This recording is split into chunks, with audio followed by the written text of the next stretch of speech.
Today we're going to be talking about a man that doesn't always hunt ghosts, but when he does it shirtless. And he also likes to taunt the ghosts with his tattoos. Today we're talking about Zak Bagans. Thanks for stopping by the garage. 5 seconds, burn like gasoline. Fast as a nightmare, living the scene. Get us crushed up like a demon scream. Baseline growls where the fear begins.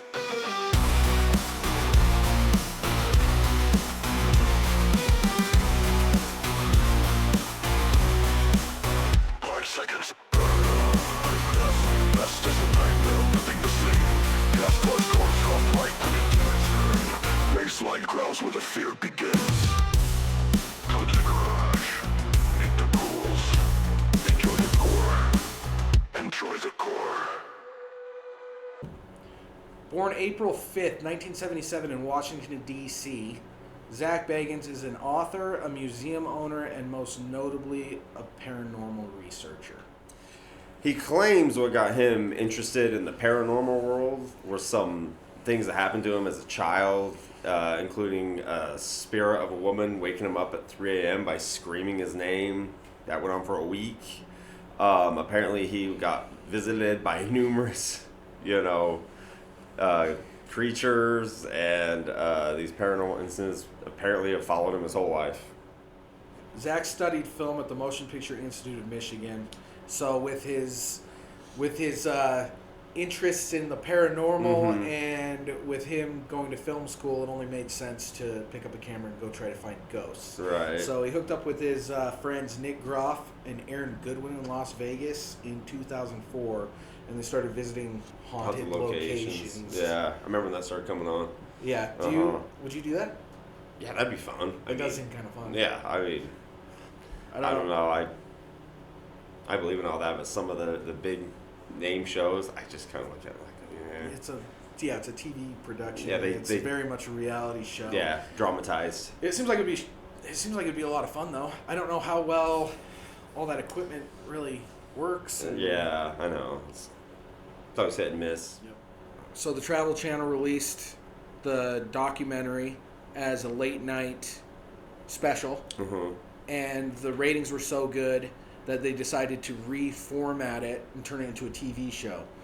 And that documentary ended up being cut into the very first episode of Ghost Adventures. Do you know if the original wasn't the original Halloween special? It might have been the on first Halloween. original. It didn't. Yeah, I couldn't find that it was Halloween, but yeah, it would make sense. Okay, That'd be the best time to watch it. I could be remembering wrong, but it seemed like it was a Halloween special or something. Ghost Adventures was a powerhouse compared to the other paranormal shows on cable television. Still to this day, it is more often than not the highest rated show on the Travel Channel during running episodes. And the show was a huge hit, turning Zak Bagans into like the face of paranormal TV. Which he kind of is now. He is. You hear a lot of like the old style even name any of them. I can't. But there's either. a lot of different like experts, but they're all from way back when. I can't think of another person besides him nowadays. Yeah, he's the only name I can think of. Zak was able to negotiate a rare creative deal with the network, giving him complete control over the narrative of the show. But still, the show comes off as just as much like a reality series as it does a paranormal investigation show. And it really does. It really does. It 100% does. In between Zak's mood swings and trying to decipher what the ghosts are saying in the tape recorders, every once in a while, you do get some creepy footage. And you get a good story, usually with the haunted places, but the show is not definitely for everybody. No, I didn't really watch it. No, and I have been trying to watch it a lot, and it is...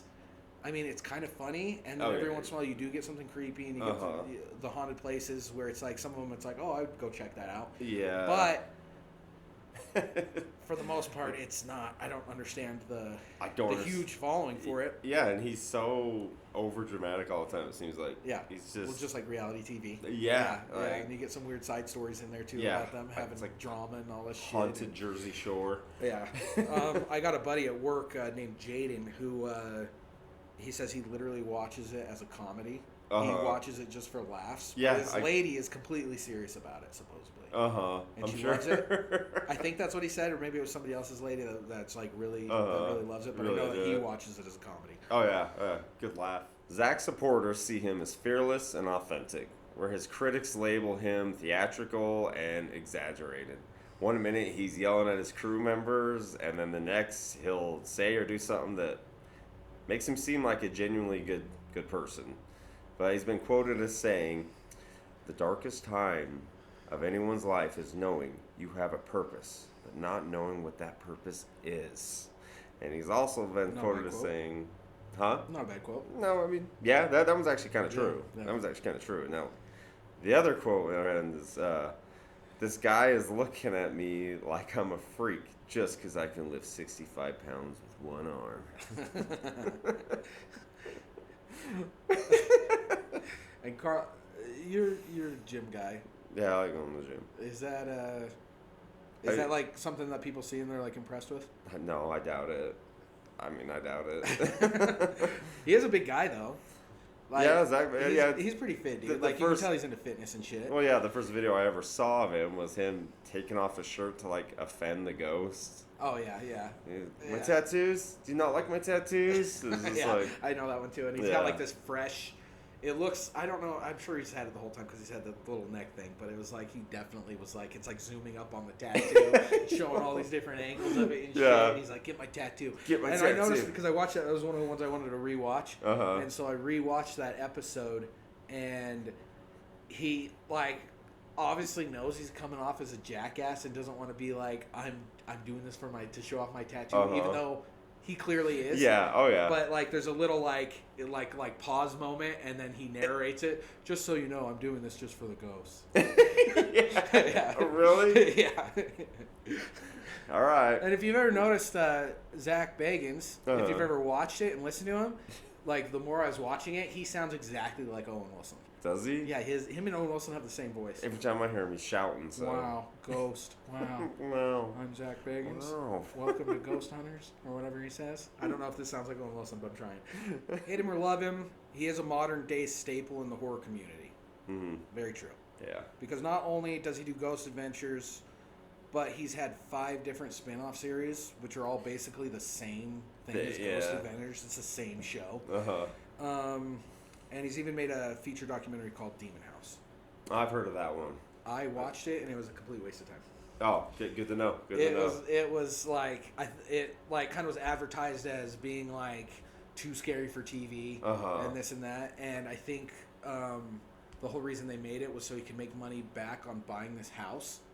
That's right, the Demon House. Yeah, okay, so he bought this house. It was like a new kind of story that just like hit the news. So he ran out and he bought the house right away, thinking there was going to be tons of crazy stuff that happened. And I don't think there was anything. No, and I've heard the stories of it though.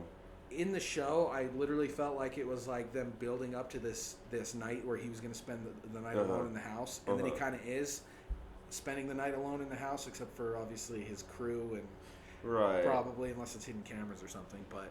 And it like builds up right to this ending, and he's like, if I remember right, he's like laying in a bed, and something's supposedly like about to come around the corner, and then if I remember right, it ends with being basically like, it was too scary to show you. And then it was like, I can't believe I fucking watched that whole thing, and it pissed me off. That's like a build up to the goods, and then no, never mind. Yeah. Like wow. I think he was literally just trying to make his money back, and I think the house actually got demolished. And he was probably so pissed that nothing happened in it that he just was like, burn the fucking thing down. Yeah, I mean, 1 star. He has written paranormal books, including How to Hunt Ghosts for Dummies. And he's even released an album with the artist Praga Khan. An album's titled Necrofusion. The album is considered electronic industrial dance music made with real EVPs and like recordings from his ghost hunts, and it's to give the music kind of an eerie supernatural sound. And I've never heard it, but sounds like something you'd be into. It might be cool. Yeah, the electronic industrial. The industrial part, yeah. But what seems to be most associated with Zak nowadays is his haunted museum. That is true. Zak Bagans, the Haunted Museum, was opened to the public in 2017 and is housed in this historic and haunted Wengert Mansion. Have you ever heard of that? No. I guess it was like a notorious like old house in Vegas that was known for hauntings and rituals happening in the basement. Okay, I have heard of it, actually. And, the museum has earned the titles of Best Attraction and Best Museum in Vegas by the Las Vegas Review Journal. Dude, I want to go to it. I want to go to it too. Yeah. I'm planning on going hopefully or the beginning of next month. I'll have to go check it out. And pictures if hopefully you can come. Yeah, that'll be fun. Yeah, and it's not too expensive either. It's like $40. Yeah, 40 $50 a ticket or something. Yeah, it's more the time. Yeah. The museum is full of haunted items, horror movie memorabilia, and murderabilia. You can go see the Dybbuk box, Peggy the doll, the Devil's rocking chair from the famous Warrens case, Dr. Kevorkian's death van, and tons of serial killer linked items like John Wayne Gacy's original paintings, Ed Gein's cauldron, Ted Bundy's glasses that he used as a disguise while kidnapping one of his victims, and even a painting of Charles Manson in which the artist used Manson's ashes in the paint. Oh yeah, they put it in his eyes, apparently. The Did ashes they? in the eyes. Oh. And people say like it is so it's basically like his spirit looking right back at you if you look in the eyes. Oh, okay. Which is pretty. It's cool. It's kind of cool in a way. I don't think I would ever. What do you think about owning the murderabilia? What do you think about owning that? You think it's fucking weird or? No. I mean, it's history. It's dark history. Yeah. Not a high point, but it's history. I think it's weird for like a private owner to own it. Just like display a picture of John Wayne Gacy's paintings in his house. I think that's a little odd, but as a museum, in a museum kind of format, I don't think it's that weird. Yeah, kind of the same. A lot of people think it's. I mean, there is some of that stuff I would own personally, but yeah. And the Dybbuk box. That's the old Jewish folklore one. They made the movie about it. I haven't seen the movie. It wasn't that good. Oh, okay. It's where the girls eating the pancakes like crazy. It's a wine cabinet. Yeah, it's a wine cabinet. Right? Uh-huh. It's a wine cabinet, and didn't the previous owner basically came out and said it's not haunted? Yeah. Right. Yeah, said the movie's all false. Yeah, and that's like one of the ones that like his museum is like most known for is that Dybbuk box. Yeah. Yeah, and everybody experiences all this weird stuff, but my previous cousin, owners. and my cousin who doesn't even really believe in that stuff said no, there was weird vibes in the room with it, and he said it felt like something like pinched or scratched him. Yeah, and he always calls BS on all that stuff. Yeah. So with him, I kind of took his word for it, but the Peggy to the doll too is that's kind of a cool one. I mean, everybody knows Annabelle. Yeah, but Peggy the doll, they had Annabelle too there, but now they don't have it anymore. But they have Peggy the doll, which is a lesser known doll, but it's still one of the more popular attractions because like supposedly if you look at it, you can get like nosebleeds or have like a heart attack or all this crazy stuff. Like bad luck will follow you or the Devil's rocking chair is kind of.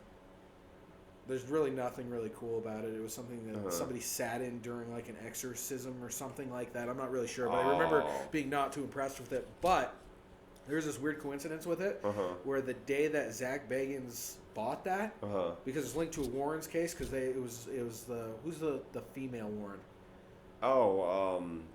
It's Ed and Renee. Oh, Lorraine Warren actually sat in the chair during an exorcism or something like that. I'm not exactly sure, but the weird coincidence with this is the day that Zak Bagans bought it is the same day that she died. Oh, no shit. Yeah.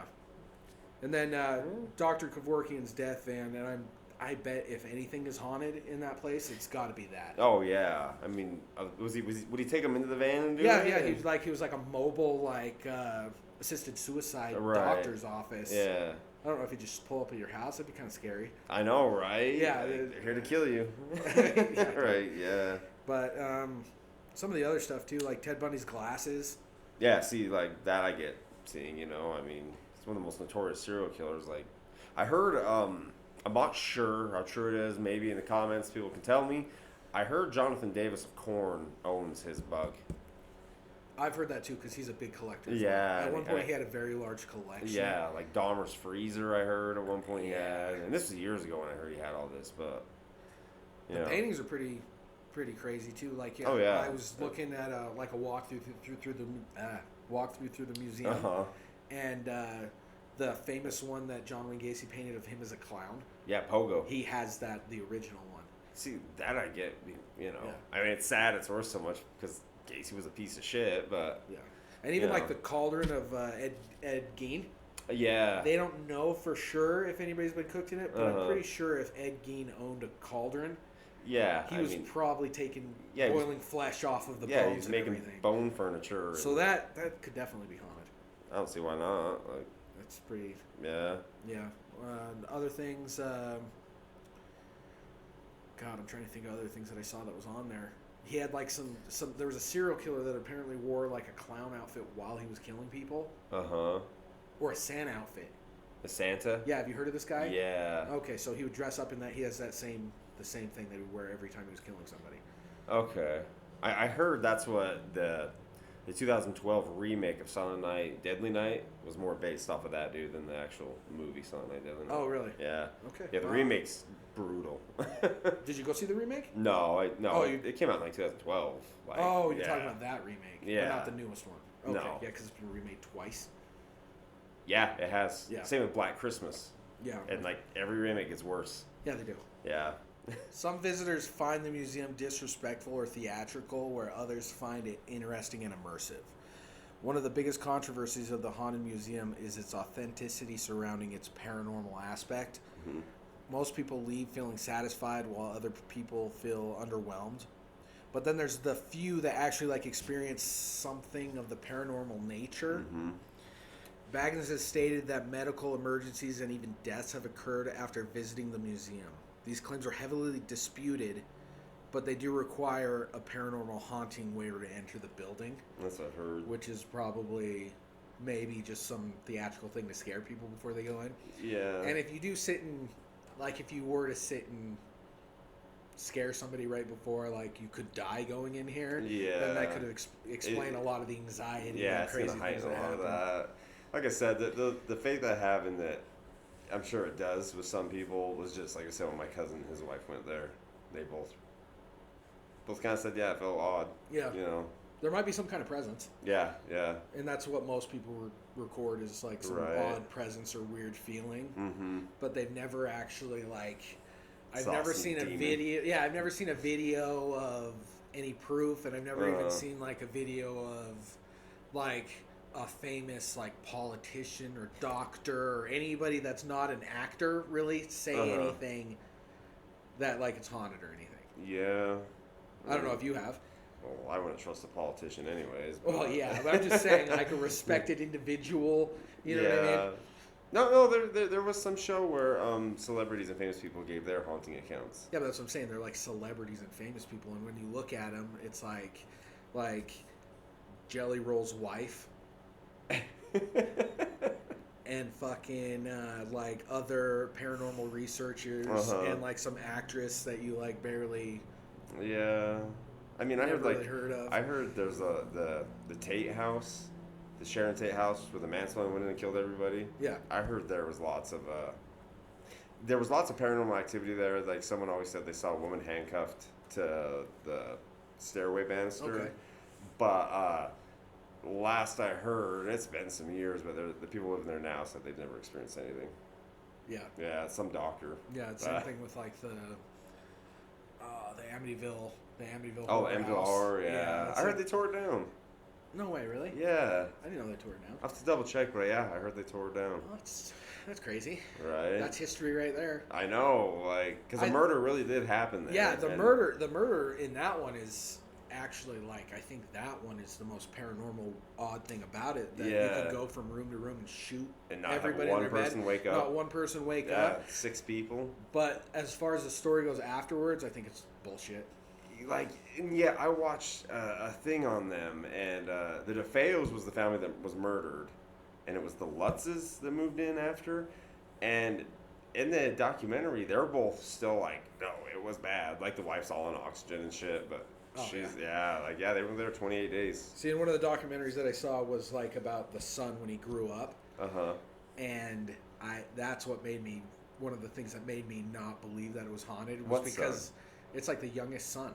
Oh, from the yeah, he like Lutzes grew or- up, and they made a whole documentary about his accounts with it and everything. And through the whole thing, he's like playing his guitar and showing you like his solos that he can do on the guitar, and it seems like just like straight up like for attention is why he's doing Oh, that could be. that. That's what It I got could be. from. That's what my impression of Uh-huh. it from him. Because he would be Yeah. like, dude, he would be like. Attention horse. Like he'd be like check out this riff, you know, and he'd do some like solo or something. And be like, so what happened in Amityville? And then he'd still be like doing a riff, but like talking about the. Yeah. Then the ghost came walking through the wall. Exactly, yeah. Hey, check this out. I think that the most interesting and most famous like kind of circumstantial evidence was the Post Malone story. Basically, he got like really bad anxiety. I think they filmed it too, but he got like really bad anxiety and chest pressure, like while he was looking at the Dybbuk box. And then after he left, he had like a weird like series of unfortunate events happen afterwards, like a string of bad luck. It was Jelly Roll? No, that was Jelly Roll's wife. Post Malone. But Post Malone. Oh, okay. So going back to Zak Bagans, he is a person that either you like him or you don't like him. There's a lot of people that just like love him. And some people It seems especially like women, and that's Yeah. probably because of his, you know, he's a gym rat. He goes to the gym all the time. And he's all into the ghosts and Yeah. supernatural and But really, when I look it up, I couldn't really find too much crazy controversy about him. Like, there's one guy on YouTube that just like his whole channel is just talking crap on him, and it's like crazy stuff too, like saying like he's like sleeping with underage women and all this other stuff, and then you look into it, and there's no evidence or anything like that. There's That's his whole channel. No real claims, and that's his whole channel. So I feel like this guy had. He must have been like one of those guys that just sits in his basement and plays video games, and he had a girlfriend at one point that liked him or something, and that was dedicated his whole life to just hating him. I can't imagine creating a whole channel out of just hating on somebody. No, that's literally like every get episode a life, that he dude. does. Yeah, no, get and, a life. I couldn't really find anything. The only thing I could really find is he's been sued a couple times, which I think probably is going to happen when you reach a certain level of success. Yeah, you are. And he's extremely successful. He got sued over one of his books. He got sued for a breach of contract with his former agency. I don't really think this is that bad because I'm sure it was just a joke. But at one point, you can read the joke if you want. What he said. He said he was a. He said. I don't want to read it on air. Oh, he said he's only afraid of black ghosts or something. Yeah, that's not. Like, it's not that. Did he mean like shadow people? No, it's like, he was talking about the race, like. Oh, but I think saying like. But he publicly like apologized for it. And I'm sure it was just like a joke, spur of the moment. It's 2026. People can't take a joke anymore. Yeah, this. So yeah, other than that, I couldn't really find anything too bad about him. But I did find some good stuff about him too. Like we all know, he's by watching him, he's very arrogant and into himself. Yeah. And he's always yelling at people and blaming it on being. Every time I watch this show, I end up laughing at just how overdramatic he is. Yeah, he gets so dramatic, and he's like he blames it on being possessed. Like every time, like something got into his body and like made him yell at the. Then that should have been his apology. Hey, I'm sorry, I was possessed. You know what I'm saying? yeah, it works every time on the show. Right. Oh. Good. I did find some good things about him though. Like he donates his time at like animal shelters all the time. That is awesome. Yeah, my lady liked that one too. No, that's awesome. And he does that free of charge. He just literally goes to the local animal shelters in Vegas and stops by and plays with the dogs and donates some time there. So I thought that was kind of cool. Man. I like that. Obviously, the show seems very fake. But very scripted. I think if you're going to haunted places all the time and that's your job, I think you're gonna find some. You're gonna get some. You should be able to get some authentic footage. Yeah. So I'm sure that some of it's probably real and some of it's most of it's probably fake. It is like a reality show. Right. With the authenticity on that, one thing that I thought kind of backed him up to seem more like legit. To back him up to seem more legit was he has publicly rejected certain popular gadgets for ghost hunting after finding false positives. While testing them out. So I don't think you're going to do that if your only goal is to fake. Yeah. hauntings. Yeah, because that would, paranormal if that's how activity. we went, then that would be a good move for him. Yeah. But no, when it comes to like ghost videos and stuff, the ones I believe the most are the unintentional ones. Like there is a real creepy one I saw. It was in Mexico, and it was a band doing their last show. There was a local band because the singer was moving, and you know someone's filming the show, and as it pans across the band playing, it shows the drummer, and he's kind of in a corner, and it looks like they're in a house. Yeah. And there's a wall right there with a flat screen TV, and there's literally this demonic, freaky looking face peeking out from behind the TV. But the person filming didn't notice it, then it zoom up, goes back, and when it goes back and freezes on it, it's like there's no way, even it was the TV, it was like how much space between it and the wall, and it's peeking out from there like a full-size head. Pretty creepy. See, I find stuff like that a lot more believable. And it's so hard too, because it's like now they have AI. Yeah. And now they've always had these tricks since like black and white silent movies, years. Even, where it's like you're pulling a string or something like that. But that's like I said. That's why I believe the ones more that it's just kind of caught. yeah, even those on YouTube, I think they're most of them are bullshit. Oh yeah. Oh yeah. It's like something moves. It's like, hey, you're gonna. All you got to do is like hook up a string to it, like we were saying, and then sit down, pretend you're watching TV, and you didn't notice it until later. But then, why are you filming it? That's that's always my question with the show. When you were talking about with the concert, it's like unintentional. The bands, yeah. But that I think that's for the most part all you have to really look at. For the most part, is why are they filming in the first place? Yeah. Like you're sitting down watching TV. Why are you filming yourself watch TV and something crazy moves in the background? One I saw where they caught some weird paranormal is they were watching The Exorcist, and the dude was filming his girlfriend to watch her reaction. Yeah. And then behind her, there was like a clown puppet hanging on the wall, and it started like just moving, and he freaked out. She screamed, like that's pointed. That's pretty scary. See, like those ones I find more legit, but yeah, I know like some of them are. It's like, why are you filming this? Yeah. He also claims to have like different, like Zak Bagans claims to have like different health problems because of all this paranormal stuff. Like supposedly his eyes got bad, and now he's wearing these big thick glasses. But I mean, you're getting older. I think that's pretty common. And then he claims like he got anxiety and all this other stuff from it. But I kind of wonder, like, with how he overreacts and yells at everybody, if he's already anxious. Yeah, if he already had anxiety pretty bad. He's high strung. But yeah, I started this watching and researching, not liking him at all. And I kind of am like in between now. Now I don't think he's that bad, and I think I think it's his job to sit and overreact and ham it up. Yeah. I don't know, all in all, my opinion of him's Yeah. I like what he does, that's cool. But yeah. That's about it. Yeah, he's keeping horror alive. Yeah. So that's cool. But anyways, one thing I wanted to give another shout out is we got some more stuff from a guy named Lane. And he made us these skulls right here. And he gave us this, and he gave us a couple stickers for the gumball machine. So yeah, thanks Lane. Thanks Lane. And then other than that, you got anything? No, man. Good. Cool. Well, thanks for stopping by. We'll see you next week. Yep, see you next week. Oh, and remember, the garage is closed for now. But the darkness always stays. Yeah. See ya. See ya.